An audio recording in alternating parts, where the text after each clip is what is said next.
Do you remember when the first time you ever heard the word cystic fibrosis? The first time I heard the word cystic fibrosis, I was 6 years old. And your sister was? My sister was 4. My mother came into our bedroom, gathered us up onto our little pink chenille bedspreads, put her arms around us, and said that Pam had something called cystic fibrosis, and that some children die from this disease, and explained in those days, in those terms, that dying was where we stopped living here at home with our family and went to heaven to live with God. So it was in terms that a child could hopefully grasp. And I promised to die with Pam when I was 6, because I didn't think it was fair that God would make her die and would make her die alone. And of course she couldn't pronounce the name of her disease at only 4 years old. So she told people she had 65 roses. I just love that. That is so, that's just a wonderful. Yeah, and so that's the name of the book. She goes through all kinds of different stages, and sometimes she's very accepting, and sometimes she's downright angry, and sometimes she literally turns her face to the wall. Yes, yeah. She used to, when she was a teenager, she used to flush her medicines down the toilet. She went through a Great Depression when she was a teenager and worked it through. And you know, because my parents founded the Canadian Cystic Fibrosis Foundation, a lot of our early social life revolved around other families who had children with cystic fibrosis. Which was good on one side, because it meant you had people who understood. That's right. But on the other side, a lot of those children in those days were dying very young. So, and all of those children were Pam's friends, and they were my friends, some of them. Pam's best friend, Esther Anderson, died when I guess Pam was about 10 or 11. I was about 12. So I think she learned a lot as she lost these friends and continued to lose them throughout her adolescence and young adulthood.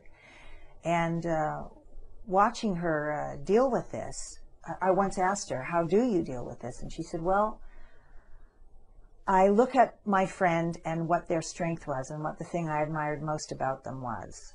And I try to adopt that characteristic so that a part of them sort of lives on through me, and sort of I always have the best part of my friend with me and myself.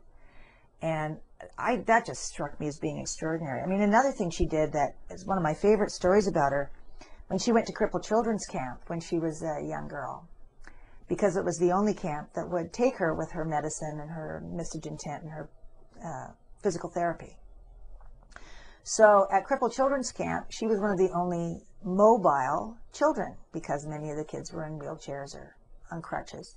And she had a best friend at this camp one year, and she took a picture of the two of them, had someone take a picture at the flagpole of the two of them standing there. But in fact, this girl had lived her whole life in a wheelchair, and you can hardly see it, but Pam is holding her up against the flagpole. And she told me she did it because she wanted the girl to see what she looked like standing on her own 2 feet.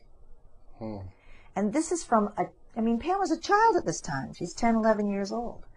I don't know where that kind of thinking comes from.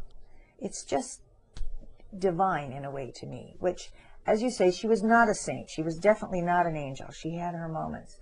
But whether it was through the grace of her illness, or just the grace of God, or her inborn personality, or all three, she had this ability to take what she was given and turn it into something purposeful and meaningful and sometimes beautiful.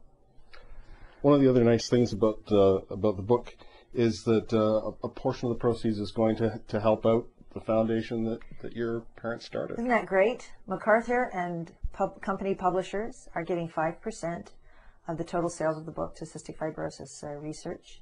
And Celine Dion, who is our celebrity patron of the foundation, has written a foreword. And because she's got a family member.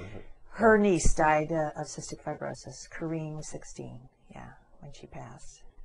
The book is 65 Roses, a sister's memoir. I've been speaking with the author Heather Summerhayes Cariou. The foreword for the book is by Celine Dion. Portion of the profits going to the Cystic Fibrosis Foundation of Canada. And Heather Summerhayes Cariou's book, 65 Roses, is published by McArthur and Company.